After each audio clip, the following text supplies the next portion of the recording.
Mira, si tú crees que ya viste todo en la política mexicana, mejor siéntate bien porque esto que estás a punto de escuchar va a volarte la cabeza. No es una historia más de un político poderoso que llegó alto. No, ver, esto es otra cosa. Esto es como abrir una puerta que estuvo cerrada durante décadas, donde detrás se esconden secretos que ni los más cercanos se atrevían a mencionar en voz alta.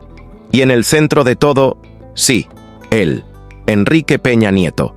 Ese mismo que alguna vez sonreía desde todos los espectaculares del país, con su peinadito perfecto y su sonrisa bien entrenada. ¿Te acuerdas? Pues prepárate, porque lo que vamos a desenterrar de su vida no es lo que enseñan en las clases de civismo. Desde chiquito Enrique ya caminaba distinto. Nació en Atlacomulco, sí, ese lugar que huele a política desde que amanece hasta que cae el sol. A los 7 años ya sabía quién era gobernador. A los 10 ya había estrechado la mano de más políticos de los que tú y yo conoceremos en toda la vida. Él no jugaba con carritos. Él jugaba a ser presidente. Su papá, Gilberto, era ingeniero, pero con conexiones que daban vértigo. Su mamá, Ofelia, maestra, mujer de carácter, de esas que saben cuándo callar y cuándo poner orden con solo una mirada. Su familia no era rica, pero tampoco cualquier familia. En su sangre corría política, poder y expectativa. La vida de Enrique nunca fue de esas que se improvisan. Dicen que hay gente marcada desde antes de nacer, que hay caminos que ya están escritos. Y sí, puede sonar a telenovela barata, pero cuando hablamos de Peña Nieto, algo de eso parece real. A los 13 años lo mandan a estudiar a Estados Unidos. Imagínate, un niño mexicano, en un invierno helado de Maine, rodeado de un idioma que no entendía y gente que no sabía ni pronunciar su nombre. Pero no se quebró, lo enfrentó.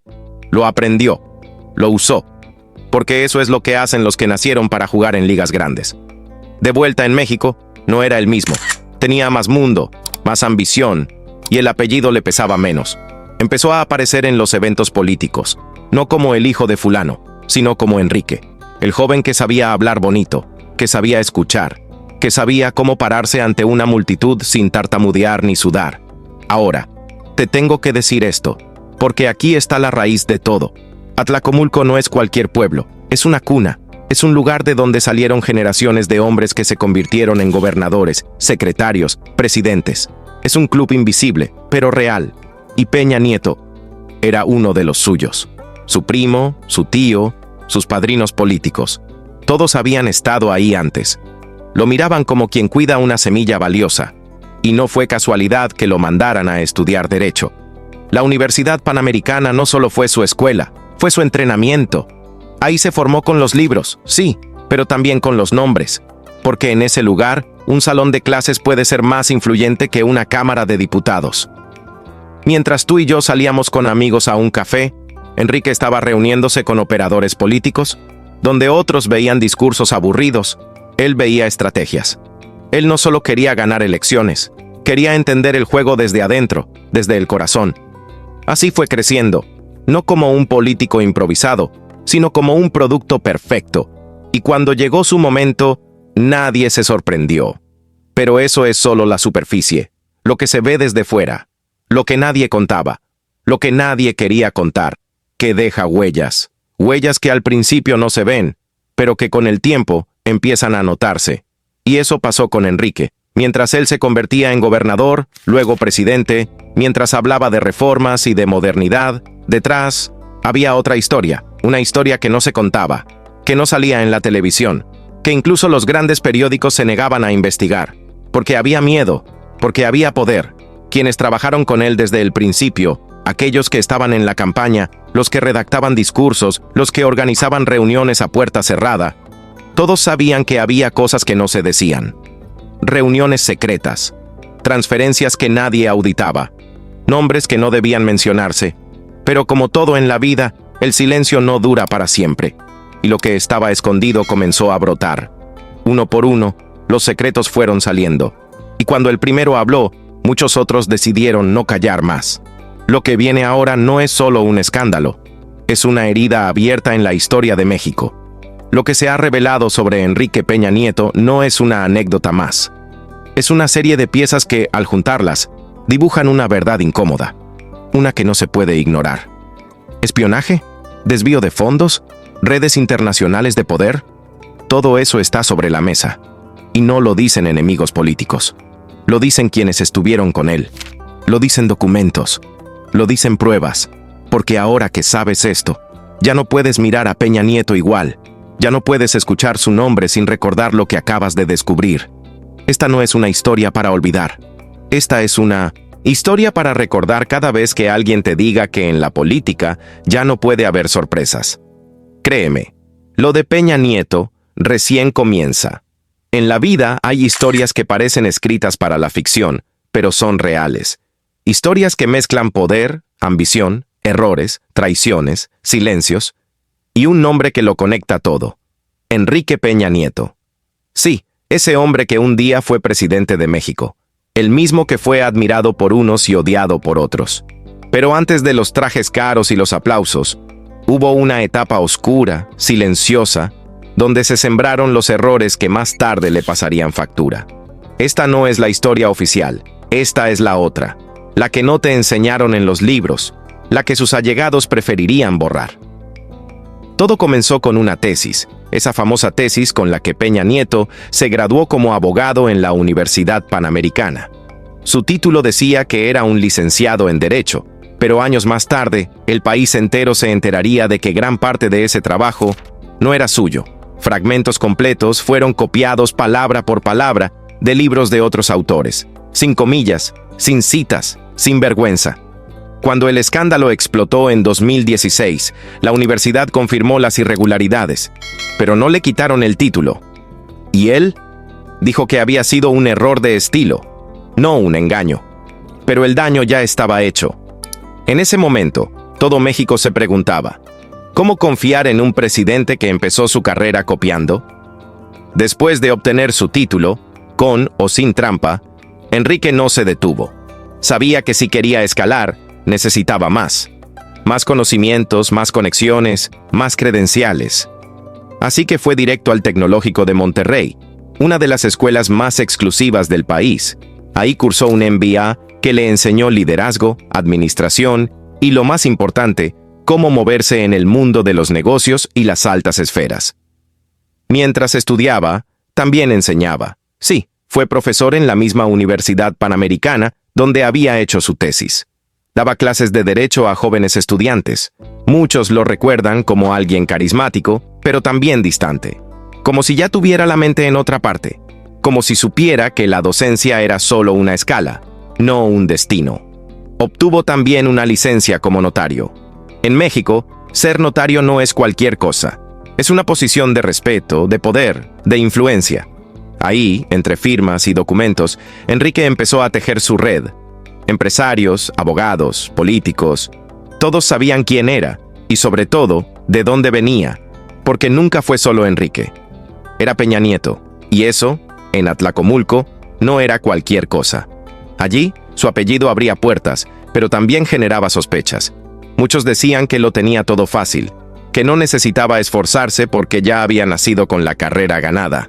Eso le dolía, y aunque nunca lo admitiera, lo impulsaba a demostrar lo contrario. Mientras otros jóvenes buscaban trabajo, Enrique ya coordinaba campañas. Ya asesoraba a políticos veteranos. Y lo hacía bien. Tenía presencia, sabía hablar, sabía mirar a la gente como si les dijera, confíen en mí. Y muchos confiaron. En 2005, a los 39 años, llegó su gran momento. Se postuló como gobernador del Estado de México, el más poblado del país, y ganó. Casi la mitad del electorado lo apoyó. Su campaña fue moderna, con mensajes de cercanía, de cambio, de juventud. Prometió 608 compromisos. No eran promesas vagas, eran compromisos concretos, con fecha y lugar. Y eso gustó. Durante los primeros años construyó hospitales, amplió carreteras, lanzó programas de salud. Su popularidad creció. Su imagen era la de un líder cumplidor, eficiente, confiable. Pero no todo lo que brilla es oro. Con el tiempo, empezaron los tropiezos. Algunos compromisos no se cumplieron. Las obras que sí se inauguraban, a veces eran más espectáculo que solución. Los anuncios costaban más que los beneficios. La inseguridad no bajaba. El desempleo tampoco. Y entonces llegó Atenco, un conflicto con campesinos que se oponían a la construcción de un aeropuerto. La policía estatal, bajo su mando, respondió con violencia. 2 personas murieron.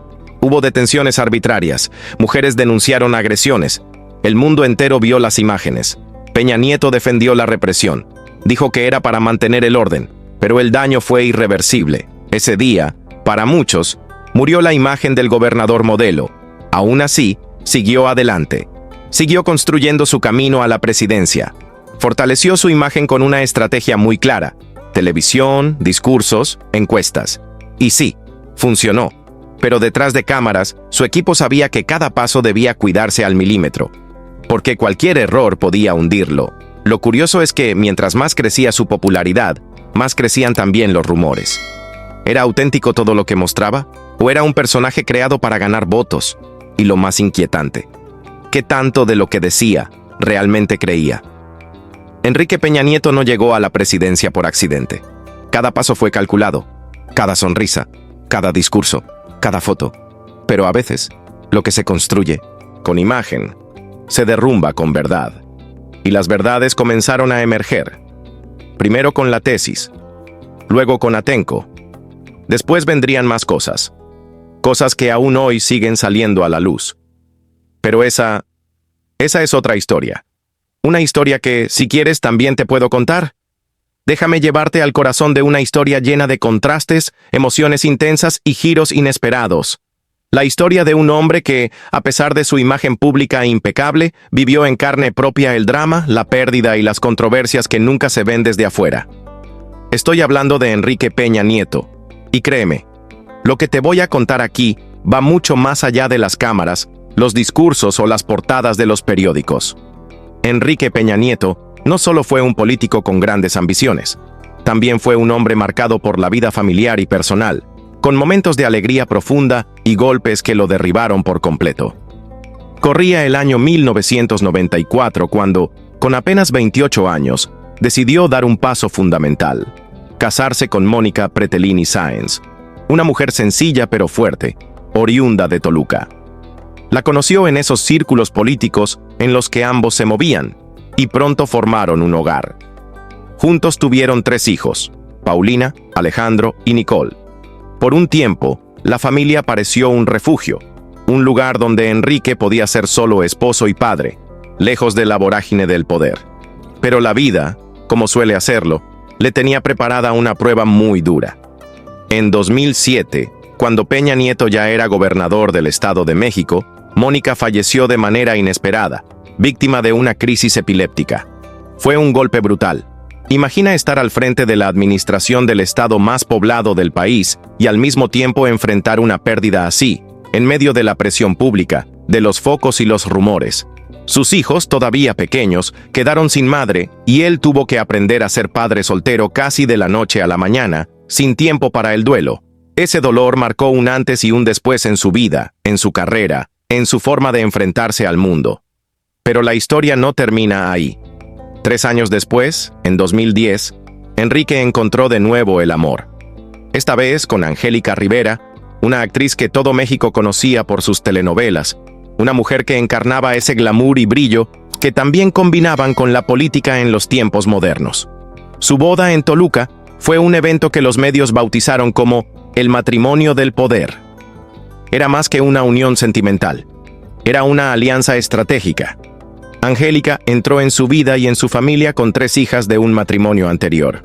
Y cuando Enrique llegó a la presidencia en 2012, ella se convirtió en primera dama. La pareja se convirtió en una imagen poderosa, el político y la estrella de televisión, juntos en la cima. Pero no todo fue perfecto. En 2014, estalló un escándalo que sacudió a la pareja y a todo el país. La famosa Casa Blanca, una mansión de lujo vinculada a una constructora que había recibido contratos del gobierno. Aunque ellos negaron cualquier irregularidad, la sospecha y la polémica dañaron su imagen pública, poniendo en tela de juicio la honestidad y la transparencia que Peña Nieto tanto había intentado proyectar, y el desgaste fue inevitable. En 2019, apenas unos meses después de que Peña Nieto dejara la presidencia, anunciaron su separación, poniendo fin a 9 años de matrimonio. Una ruptura que, aunque silenciosa, hablaba de mucho más que diferencias personales. Sin embargo, el camino amoroso de Enrique Peña Nieto siempre estuvo lleno de más capítulos complicados. Durante su campaña presidencial en 2012, salió a la luz una verdad que muchos desconocían. Tenía 2 hijos fuera de su matrimonio con Mónica Pretelini. Uno de ellos, Diego, fruto de una relación con Maritza Díaz Hernández, y otro que lamentablemente falleció poco después de nacer con una mujer que prefirió mantenerse en el anonimato. Estas revelaciones desataron un torbellino de críticas, titulares y juicios. Algunos veían en esto la imagen de un hombre incapaz de mantener la transparencia y la honestidad también en su vida privada. Peña Nieto asumió su responsabilidad como padre, pero no pudo evitar que la sombra del escándalo le siguiera como una nube oscura. Después de la separación con Angélica, Enrique intentó mantener un perfil bajo, pero el destino volvió a cruzar su camino con Tania Ruiz, una modelo y empresaria con quien inició una relación en 2019. Fueron vistos juntos en eventos sociales y en viajes, pero la historia terminó en 2023. Aunque quiso preservar su vida privada, para alguien como él, el silencio es casi imposible. Los reflectores nunca se apagan para figuras como Peña Nieto, y las crisis familiares siempre encuentran la forma de hacerse públicas. La presión de vivir bajo el escrutinio constante, entre los titulares y los rumores, ha sido una carga pesada para él. Y mientras la vida personal de Enrique se entrelazaba con el drama, la salud del presidente también fue motivo de atención. En 2013, apenas un año después de asumir la presidencia, tuvo que enfrentar una cirugía inesperada. Detectaron un nódulo en su tiroides durante un chequeo rutinario y fue operado en el Hospital Central Militar de la Ciudad de México. Los médicos hablaron de un procedimiento sencillo, y él regresó a sus actividades en menos de 2 semanas, asegurando que estaba completamente bien. Sin embargo, esa transparencia no evitó que las dudas y rumores comenzaran a circular. 4 años después, en 2017, otro episodio médico llamó la atención. Peña Nieto tuvo que ser hospitalizado de emergencia para una colecistectomía, la extracción de la vesícula biliar, debido a una inflamación causada por cálculos. Nuevamente, la operación fue exitosa y salió del hospital rápidamente, pero la rapidez y discreción del proceso aumentaron las especulaciones. En un país donde la salud de los líderes siempre es un tema delicado y observado con lupa, estos episodios hicieron que más de uno se preguntara, ¿qué tan fuerte estaba realmente Enrique Peña Nieto? Así, entre amores, pérdidas, escándalos y cirugías, se fue tejiendo la historia de un hombre que, aunque en la superficie parecía tenerlo todo bajo control, vivía una batalla constante consigo mismo y con el peso del poder. Y créeme, aún faltan muchos capítulos por descubrir. ¿Quieres que te cuente qué pasó después con su carrera política? ¿O prefieres que te hable más de sus secretos, alianzas y conflictos? Dime, y seguimos desentrañando esta historia, que te aseguro, es mucho más compleja y fascinante de lo que parece. La historia de Enrique Peña Nieto no solo se escribió en los libros de política, sino también en las miradas desconfiadas de un país que no dejaba de cuestionar cada paso que daba. Su salud, por ejemplo, se volvió un tema casi tan controversial como su mandato. En 2013, apenas un año después de llegar a la presidencia, Peña Nieto tuvo que ser operado para remover un nódulo en la tiroides, una cirugía que, oficialmente, fue rápida y sin complicaciones. Él mismo apareció en televisión para tranquilizar a la nación. «Es benigno, estoy bien», dijo. Sin embargo, en las redes sociales y los pasillos políticos, comenzaron a surgir murmullos y teorías conspirativas. ¿Qué ocultaba realmente esa intervención? Algunos llegaron a insinuar enfermedades más graves, incluso cáncer. Sin pruebas, claro, pero la desconfianza hacia el gobierno y la falta de información clara alimentaron el fuego. 4 años después, en 2017, Peña Nieto volvió al hospital, esta vez para una cirugía de vesícula. Otro procedimiento aparentemente rutinario, pero que para muchos fue una señal más del desgaste físico que sufría. En plena presidencia, con las responsabilidades de gobernar el país más poblado de América Latina, la presión parecía dejar marcas visibles, el cansancio, las arrugas y ese semblante cada vez más serio que no pasó desapercibido para la opinión pública. La vida pública de Peña Nieto siempre estuvo bajo lupa, y en México, donde la salud de los líderes es tema delicado, cualquier detalle se convierte en motivo de especulación. ¿Era capaz de seguir al frente? ¿Su cuerpo resistiría la presión? Las preguntas quedaron flotando, sin respuestas claras. Pero la salud no fue el único problema que enfrentó durante su sexenio. Su llegada a la presidencia en diciembre de 2012 estuvo marcada por una mezcla de expectativas y dudas. Peña Nieto ganó con un 38% de los votos, pero su camino no fue sencillo. Su campaña estuvo salpicada por polémicas que parecían casi caricaturescas, el llamado Tortilla Gate, donde lo acusaron de repartir despensas para ganar votos, y esos momentos incómodos en los que olvidaba el nombre de libros que decían haber marcado su vida. A pesar de esos tropiezos, su imagen fresca, moderna y su discurso de cambio convencieron a millones. El regreso del PRI al poder tras 12 años fuera del gobierno generó esperanza, pero también altas expectativas. Durante su mandato, Peña Nieto impulsó reformas ambiciosas, algunas de ellas históricas. La educativa buscaba mejorar la calidad y evaluaba a maestros, pero chocó con sindicatos que organizaron protestas masivas. La energética abrió la puerta a la inversión privada en Pemex, algo sin precedentes, aunque los beneficios tardaron en llegar y los precios de la gasolina subieron, generando malestar. Otras reformas, como la fiscal y la de telecomunicaciones, tuvieron resultados mixtos.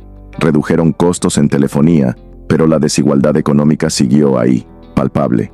Mientras los inversionistas y la comunidad internacional aplaudían, muchos mexicanos sentían que esas transformaciones estaban lejos de sus problemas diarios. Pero si algo definió su presidencia, fueron los escándalos que sacudieron la confianza pública. En septiembre de 2014, la desaparición de 43 estudiantes en Ayotzinapa, Guerrero, cimbró al país. La investigación mostró una alarmante colusión entre policías y narcotraficantes, mientras la respuesta del gobierno fue lenta y poco clara. La frase "fue el Estado" se convirtió en un grito de protesta, una denuncia que desgarró a la sociedad y dejó a Peña Nieto en la mira de la crítica. Al año siguiente, la fuga de Joaquín El Chapo Guzmán de una prisión de máxima seguridad a través de un túnel humilló al gobierno y encendió las alarmas sobre la corrupción e ineficacia en las instituciones. Estos golpes, sumados al escándalo de la Casa Blanca, esa mansión millonaria en la Ciudad de México vinculada a su esposa Angélica Rivera y a una constructora con contratos gubernamentales, erosionaron su popularidad de manera dramática. De tener una aprobación cercana al 50% en 2012, para enero de 2017, Peña Nieto cayó a apenas un 12%, una de las más bajas en la historia reciente del país. El aumento en los precios de la gasolina, conocido como gasolinazo, y la percepción de desconexión con la gente común lo terminaron de hundir en el desprestigio. Las redes sociales se llenaron de memes, críticas y burlas. El carisma que antes le abría puertas, ahora era visto como una máscara vacía. Al acercarse el final de su sexenio, Peña Nieto enfrentaba un México dividido y desilusionado. Había cambiado leyes, sí, pero no la vida diaria de millones. Los escándalos lo perseguían, y su legado era una incógnita. El sexenio de Enrique Peña Nieto no solo se escribió con leyes y reformas, sino también con una serie de escándalos que marcaron su administración y la imagen de todo un país. Uno de los episodios que más daño le hizo fue el llamado escándalo de la Casa Blanca. En 2014, un reportaje reveló que Angélica Rivera, su entonces esposa y figura pública reconocida, había comprado una lujosa mansión en una de las zonas más exclusivas de Ciudad de México. Lo que encendió las alarmas fue el vínculo directo de esa propiedad con una constructora que había recibido contratos millonarios del gobierno federal. Peña Nieto y Rivera aseguraron que la compra se hizo con recursos legítimos, basados en los ingresos como actriz de Angélica. Pero la explicación no logró convencer a la opinión pública, que vio en ese hecho un claro conflicto de intereses y una muestra más de la corrupción que parecía permear en todos los niveles del poder. El daño ya estaba hecho. Peña Nieto pidió disculpas públicas, y aunque una investigación oficial lo exoneró, la mancha quedó grabada en la memoria colectiva. Y no fue el único golpe. En el mundo digital, el gobierno se enfrentó a acusaciones de manipulación de la opinión pública a través de los llamados Peña Bots, miles de cuentas automatizadas en redes sociales que difundían mensajes a favor del presidente y atacaban a sus críticos. Medios como Proceso estimaron que durante su administración se gastaron cerca de 2.000 millones de dólares en publicidad oficial, una cifra sin precedentes, que muchos interpretaron como un intento